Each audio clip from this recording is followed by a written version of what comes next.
My dear brothers and sisters in Christ, I'm sure many, if not all of you, have heard of this phrase. History repeats itself. And history repeats itself means that an event or the same kind of events seem to happen over and over again. And it is usually used in a negative sense. For example, when something bad or regrettable happens over and over again. In today's first reading, God told the prophet Ezekiel that the people of Israel are rebels with eyes that never see and ears that never hear.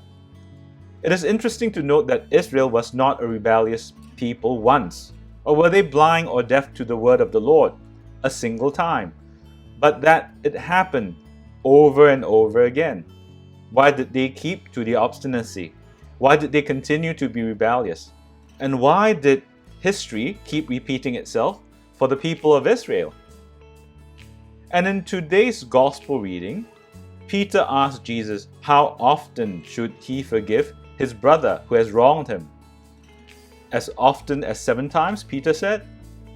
And Jesus answered, not 7 I tell you, but 77 times.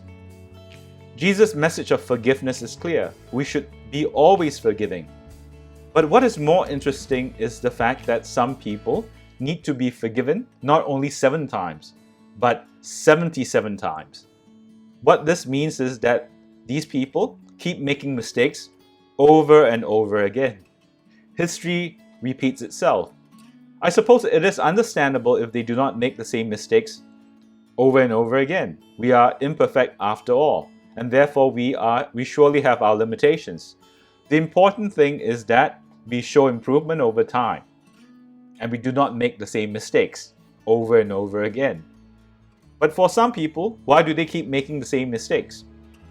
Why do things that are considered negative happening over and over again for these people? One reason is that there is a forgetfulness of history. The other reason is that we never learn our lessons from history. God communicates with us through our experiences. Even in our missteps and failures, the Lord is helping us to understand the errors of our ways, correct ourselves, so that we do not allow the same mistakes to happen again.